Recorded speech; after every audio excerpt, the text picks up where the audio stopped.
Hello दोस्तों, मेरा नाम विशाल दिवाकर, आप देख रहे हैं दिवाकर जी टेक्निकल। दोस्तों आज मैं बात करने वाला हूँ यूज़र्स के डाटा के बारे में। एक्चुअली डाटा सेव कहाँ होता है और कैसे सेव होता है, कंपनियाँ इसका कैसे यूज़ करती हैं अपने प्रॉफिट के लिए, और डाटा सर्वर्स वगैरह कहाँ होते हैं कंपनियों के।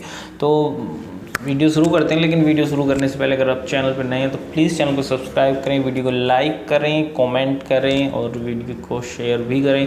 तो आज की वीडियो शुरू करते हैं। तो दोस्तों होता क्या है कि हमारे दिमाग में बहुत सारे क्वेश्चंस आते हैं कि हमारा डाटा कैसे कंपनियों के पास पहुंच जाता है और हम उसे परमिशन कैसे दे देते हैं, कंपनियां उसको कैसे यूज़ करती हैं और कैसे प्रॉफिट कमा सकती हैं, और डाटा हमारा सेव कहाँ होता है।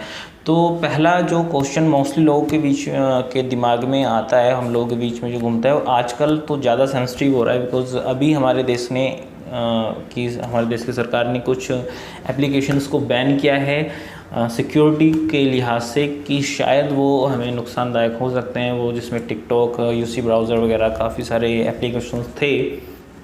तो दोस्तों होता ही है कि जब हम किसी एप्लीकेशन को अपने फ़ोन में डाउनलोड करते हैं तो हमें बहुत सारे परमिशंस उसे देनी पड़ती हैं। कुछ परमिशन बड़ी सेंसिटिव होती हैं, जैसे कि माइक्रोफोन की, आपकी लोकेशन की, आपकी गैलरी की परमिशन। तो जब हम कुछ ऐसे एप्लीकेशंस को डाउनलोड करते हैं जो कि ये सब परमिशंस मांगते हैं, और उसके बाद वो एप्लीकेशन जो है काम करना शुरू करते हैं।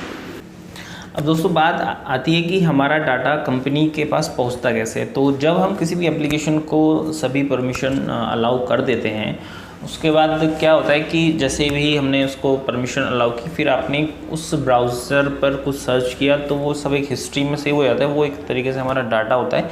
तो कंपनियां नज़र रखती हैं आपकी ब्राउजिंग हिस्ट्री पर कि आप लोग क्या सर्च कर रहे हैं, क्या नहीं सर्च कर रहे हैं, और क्या आप लोग ज़्यादा देख रहे हैं। तो उसमें होता क्या है, एक एग्जांपल मैं आपको देता हूँ। मान लीजिए आप फ्लिपकार्ट चला रहे हैं और आपने कोई मोबाइल वहाँ पे सर्च किया, आपने ख़रीदा नहीं है, सिर्फ सर्च करके उसको बंद करके रख दिया। उसके बाद आपने मान लीजिए कोई और सा ब्राउजिंग एप्लीकेशन खोला और आपने गूगल पे जाके वहाँ कुछ और चलाने की कोशिश की, तो आपको वहाँ पे उसके ऐड दिखने स्टार्ट हो जाएंगे। उसके बाद आप जब फिर से फ्लिपकार्ट पे आएंगे तो आपको मोबाइल्स के ऐड या फिर उस मोबाइल से रिलेटेड कुछ और स्पेसिफिकेशन या उस जैसे ही कुछ फ़ोन्स भी आपको वहाँ पे ऊपर ही दिखने मिल जाएंगे। आप कपड़े सर्च कीजिए, उसको बंद कर दीजिए, फिर दोबारा से उसको ओपन कीजिए, फिर आपको वही सब दिखने लग जाएगा। तो ये सब डाटा का ही कमाल होता है। एक्चुअली डाटा कंपनी के पास चला जाता है, जो भी ब्राउजिंग हिस्ट्री होती है वो वहाँ चली जाती है। फिर उस कंपनी के, उस वेबसाइट के, उस जो भी ऐप डेवलपर्स कंपनी है, उसके एल्गोरिथम इस टाइप से काम करते हैं कि वो आपको ऊपर दिखने लग जाता है। उसके बाद क्या होता है कि हमारा डाटा सेव कहाँ होता है। तो एक्चुअली होता है कि हर एक कंपनी के पास अपने कुछ सर्वर्स होते हैं, और मोस्टली कंपनी के सर्वर वहाँ होते हैं जहाँ उनका हेड ऑफिस होता है। क्योंकि भारत में सभी शॉपिंग जो इतनी भी कंपनियां हैं जहाँ से हम ऑनलाइन सामान खरीदते हैं, मान लीजिए जैसे फ्लिपकार्ट है, अमेज़न है, और भी बहुत सारी कंपनियां मोस्टली आउट ऑफ कंट्री की ही हैं, मतलब बाहर की ही हैं। तो मान लीजिए अमेज़न है, अमेज़न एक अमेरिकन ब्रांड है, फ्लिपकार्ट सिंगापुर की है। वैसे तो इसे इंडियन लोगों ने बनाया था, लेकिन बाद में बिक गई वो, वॉलमार्ट ने इसको ख़रीद लिया। और तो खैर वो दूसरी बात है। लेकिन जब क्या होता है कि इन लोगों के सबके सर्वर आउट ऑफ इंडिया हैं, और कोई भी कंपनी, कोई भी वेबसाइट, कोई भी फर्म अपना हर देश में एक सर्वर नहीं रख सकती है, बिकॉज एक सर्वर को डेवलप करने के लिए आपको बहुत सारा इन्वेस्टमेंट चाहिए होता है, और हर कोई कंपनी अफोर्ड नहीं करती है इतना पैसा लगाना किसी भी सर्वर में। तो वो क्या करते हैं, एक बड़ा सा सर्वर बना के रखते हैं अपने एक हेड ऑफिस पे, या जहाँ भी उनको सूटेबल होता है, जहाँ उनको प्रोसेसर बढ़िया मिलते हैं, जहाँ उनके पास डाटा के लिए स्टोरेज बढ़िया मिलता है, और ईज़िली वो वहाँ पे उसको सेव कर सकते हैं। तो हमारे साथ क्या दिक्कत क्या है कि हमारी कोई लोकल कंपनी नहीं है। ऐसा नहीं कि भारत में डाटा सेव नहीं होता, भारत में भी सर्वर्स कंपनियां हैं, लेकिन भारत में इतनी ज़्यादा डाटा सेव करने के लिए अभी कोई भी सर्वर कंपनी मौजूद नहीं है फ़िलहाल भारत में कि इतने सारे लोगों का डाटा एक साथ सेव हो सके।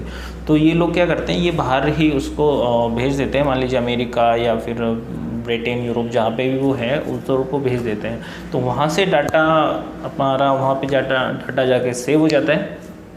अब एक क्वेश्चन आता है दिमाग में लोगों की, डाटा लीक कैसे होता है और उससे हम पे क्या इफेक्ट पड़ता है।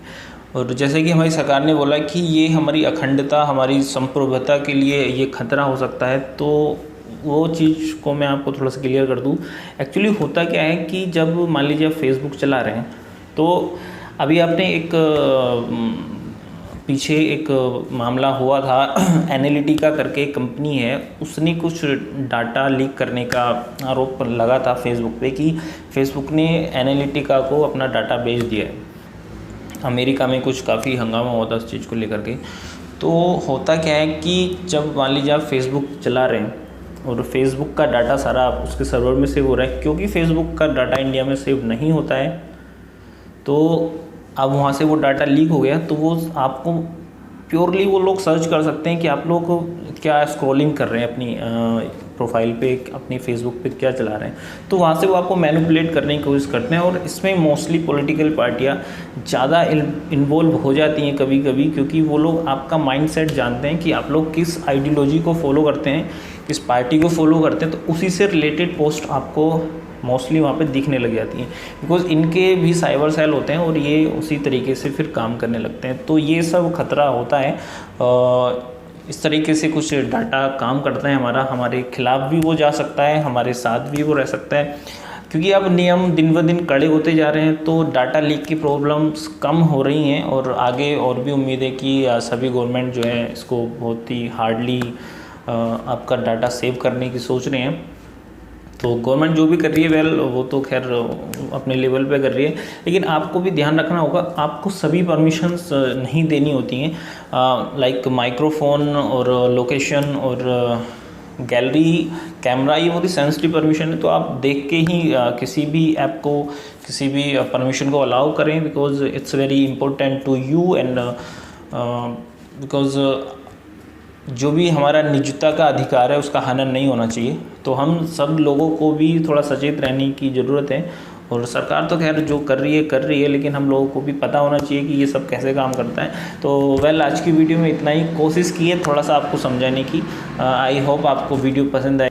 अगर चैनल पे पहली बार आए तो प्लीज़ चैनल को सब्सक्राइब करें, वीडियो को लाइक करें, शेयर करें, कमेंट करके मुझे बताएं कि आप अपनी प्राइवेसी को लेकर के कितना ज़्यादा चिंतित हैं या क्या फील करते हैं आप एप्लीकेशंस को लेकर के।